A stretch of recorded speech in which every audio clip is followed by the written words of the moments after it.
রাজনৈতিক দর্শন আমরা বারবার অপমানিত হচ্ছি এই সমাজে, এবং একটি নির্দিষ্ট গোষ্ঠীর রাজনৈতিক দলের দর্শন এবং তাদের কর্মকাণ্ড এবং তাদের নেতাদের বক্তৃতা এবং তাদের সকল কাজের মধ্য দিয়ে বারবার এদেশের নারীরা একদিকে অপমানিত হচ্ছে এবং আমাদের যে লড়াই, সেই লড়াইয়ের চেতনার বিপরীতে দেশকে পরিচালনা করার তাদের একটা ষড়যন্ত্র আমরা দেখছি।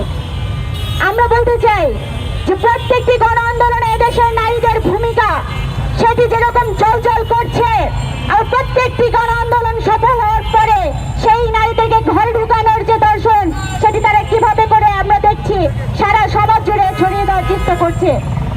আপনারা জানেন যে যখন আমরা এই 5 আগস্ট সংগঠিত হয় তার পূর্বে আমরা কিভাবে হাজার হাজার নারীরা আমরা বেরিয়ে এসেছিলাম এই রাস্তায়, আমরা গ্রাম থেকে শহর প্রত্যেকটি জায়গায়।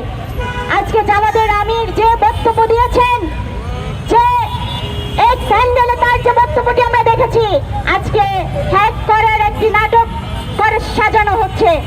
আমরা বলতে চাই তার প্রমাণ দিতে হবে জনতার সামনে, এবং এই কথাটি বলতে চাই যে এটি শুধু আজকের একটি ঘটনা নয়, এটি তাদের দীর্ঘদিনের একটি লালিত যে একটি দর্শন, লালিত যে দৃষ্টিভঙ্গি, তারই ফসল আমরা দেখছি।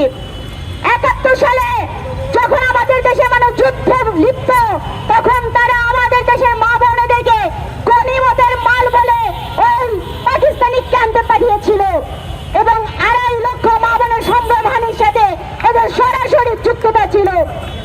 কবি মেহরুন্নেছার কথা আপনারা সকলেই জানেন, মিরপুরে তাকে কিভাবে করে জখম করে হত্যা করার পরে তার শরীর তারে ঝুলে রাখা হয়েছিল, তার শরীরের সাথে এদের সেই সবাই নেতারা যুক্ত ছিল।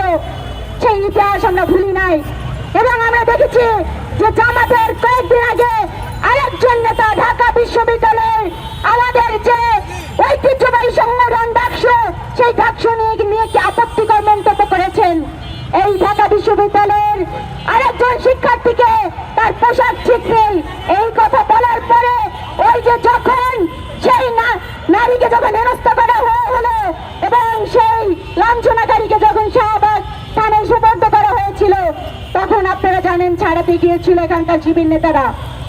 আমরা দেখেছি চট্টগ্রামে যখন আমাদের বোনেরা প্রতিবাদ করছিল, আমাদের বোনেদের বুকে কিভাবে করে জামাতের নেতারা লাঠি মেরেছিল, তাকেও যখন জেল থেকে বের করা হয়েছিল তখন তাকে ফুলের মালা দিয়েছিল সেই জামাতের নেতারা।